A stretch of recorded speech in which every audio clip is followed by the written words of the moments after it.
Hi, my name's Amy, winemaker for New Clairvaux Vineyard, and since the very beginning we have always been doing a lot of experimenting. It's helped us learn different techniques and what's working and helping us make better wines.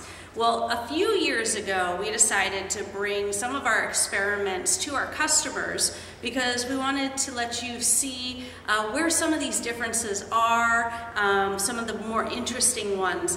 One that we did was a Petite Sirah comparison. We have two vineyards, one in Napa, we actually have two in Vina, but from one of our Vina vineyards, the Poor Souls vineyard, we have Petite Sirah growing, and we also have Petite growing in Napa. They're the same exact clone. In fact, we took cuttings from our Vina vineyard and grafted over some Old Merlot in our Napa vineyard. So not only are they the same clone, they literally come from the same exact vines. So it's a great comparison.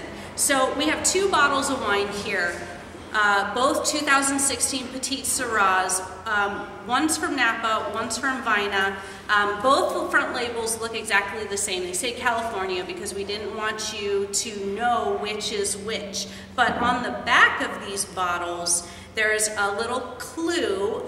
One says Region 3, which is the Napa region. There's this thing called heat summation days, and it's where you take the growing season and you add up the heat degree days over a certain temperature, and it helps growers know which varieties would grow well in their area. So in Napa, the heat summation is about 3,500.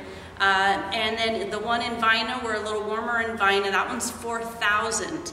And so Napa is a Region 3, and the Vina on the back left corner, you can see it says Region 5. There are 1 through 5 regions, so Vina's the hottest region for growing grapes, and Napa is kind of in the middle of that.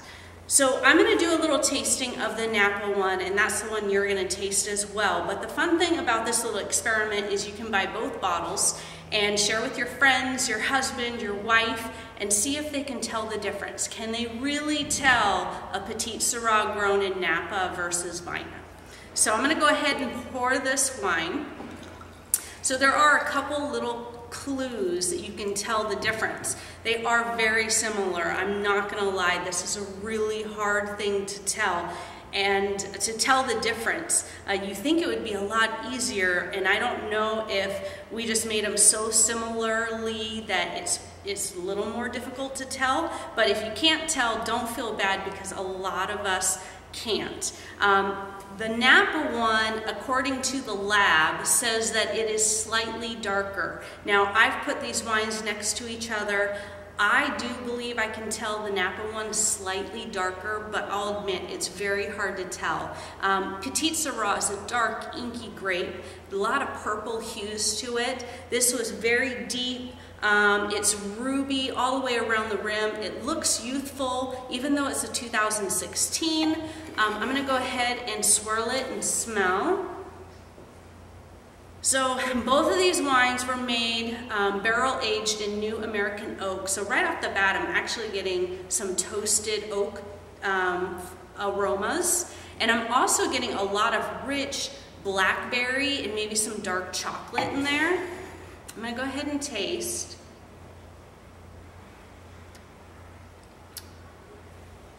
So another thing that Petite Sirah is really well known for is its grippy tannins.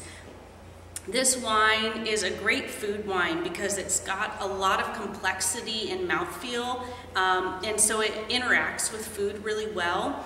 Good acidity, ripe berry flavors.